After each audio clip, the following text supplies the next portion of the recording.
what led you to feel like this was the right move for you? Obviously, coming with Brian, Sure. makes it a little bit easier, but Combination of knowing Coach Dillingham. I first met him when he was working at Chaparral for Coach Regal. And so, the longer you're in the business, the more you know people and you know what they're about, what their core values are, what their vision for a place like this would be. And just seeing his career path and what he's done and the success he's had. And then doing it at Arizona State, which I've always felt like can be a special place. I'm from the Valley. So it was just a combination of things that when you're checking boxes, it checked all the boxes. yeah, I was going to ask you about just the opportunity to come back to the roots, especially on this particular staff. Yep. How Arizona heavy it is. I'm sure you've been asked this by everybody, but Sure. what does that feel like for you? And maybe more broadly, what might that enable at a place like ASU that hasn't been fully tapped into? Well, I've never been on a staff, and I've been very blessed. This is only the fourth school I've been at and going on 17 years. But it has this many ties to that specific local area. And so it's so exciting because of the relationships within the high schools, with high school coaches, with knowing players and their backgrounds and what makes them tick. In any really great program across the country, they recruit the best players from their area, but they get the right kids that want to be at that program. It's all about having the right kids. You can have a million of them, but if they're not the right ones, it doesn't, especially in this day and age, right? Yeah. So really excited to tap into all those connections, relationships, and find the right young men that want to represent Arizona State. Yeah, and how did you go about kind of assessing the roster and then so much that you guys had to get accomplished on the recruiting piece in such a short time? Covering ASU, I've never seen anything like it, adding 30 something kids in such a short span. How do you make sure that you're getting the right guys? As you said? Well, I think what you got, at least for myself, and I'll speak for myself, like being in the Pac-12 the last 3 years, got to see Arizona State on crossover tape. Yeah. So I had understanding a little bit of some of the guys, whether it was recruiting them a little bit or just seeing it on tape, playing against Arizona State twice. So seeing it in person, okay, these are the type of young men that they have right now. I think number one is, we looked at, okay, what was returning and with Soley and with Shafe and with McCullough, you got three guys that have been on the field and have played, and that's, as a coach, that's always exciting. I think obviously losing Robertson and Soley, the older one, like you're losing two good players and two very good leaders. I've heard nothing but really good things about those guys in the building, and they've left a really big impact on that in the guys that are remaining, which is good. When you walk in as a coach and you see good character and you hear good things in the weight room and you hear good things from academics, you go, okay, that's a really good start. Yeah. And then really it's assessing from there, what can we add? And the same token, I told them all, I said, everybody's got a clean slate. You know what I mean? I don't care what you did in the past. You know what I mean? Like, I'm here to coach you the best of your ability and be a part of something special. And I want to coach everybody here. You know what I mean? Yeah. I don't care if maybe this was a deficiency or this person. I don't care about any of that. Yeah. You know what I mean?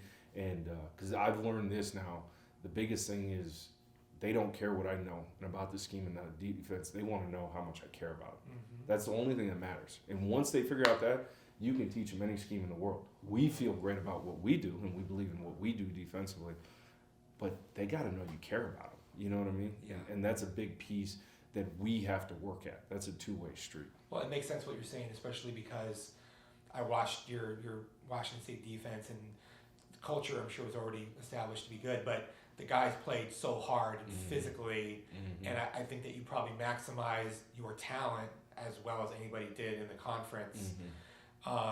So kind of what were some of the sort of key ingredients that you think enabled the success that you guys were able to have, both in terms of like the ideology, but also in terms of like schematically what you guys Well, I like culture always precedes the results. I think Bill Walsh said that. Like, you got to establish the culture, and by establishing the culture, you got to be honest about what the expectations are, and you've got to give them feedback when they do it the way you want it and the culture should be, and when they don't. Like, culture is living, it's breathing, it's every day. You know what I mean? And how they handle themselves in academics, right?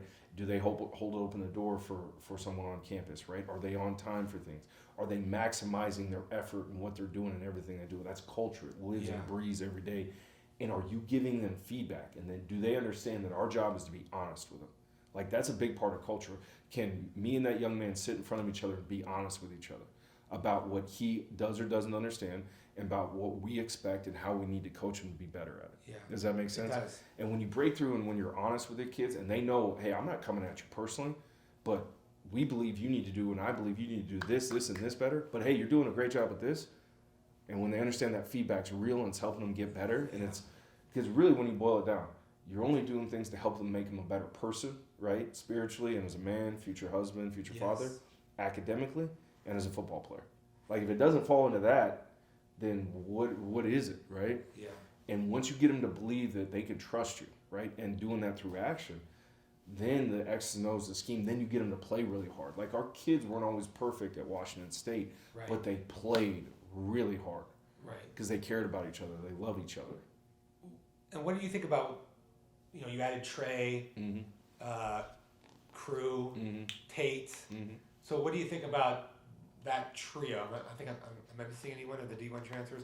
What do you think about those guys and what they bring to the fold? I'm excited because I think they all bring. I've always been a guy that I want my group to the men that I get to coach in the group. It's not my group; it's our group. Sure. But those men to have different intangibles and pieces that they do well. I've never wanted them to all be cookie cutter.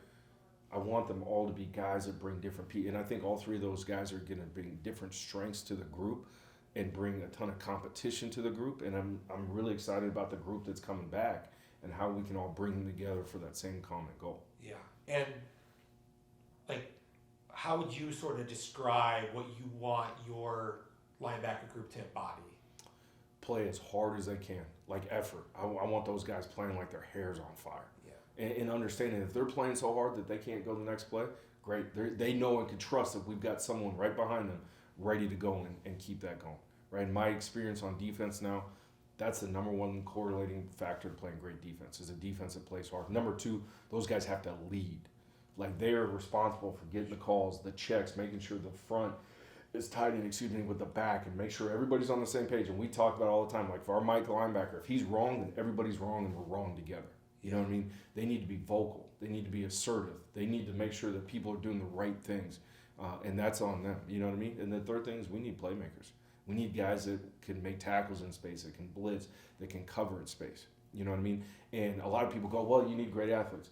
No, we need guys that know what they're doing. Playing fast is two factors. It's knowing what you're supposed to do and then looking across at a formation, understanding a backfield set or running backs alignment or a down and distance tendency and being able to play fast and understanding what the offense is going to do. Yeah. Right? And playing fast can overcome not having this physical ability maybe not being as good as someone else's. Well, what are the teaching tools that really expedite that process? Well, I think number one is I got to figure out how they learn, right? Are they guys that learn by video? Are they guys that learn by writing? Are they guys that learn by PowerPoint? Do they learn by walking through? Do they learn by practicing? Like we're sitting in our meeting room, we're teachers in here and we're teachers on the field.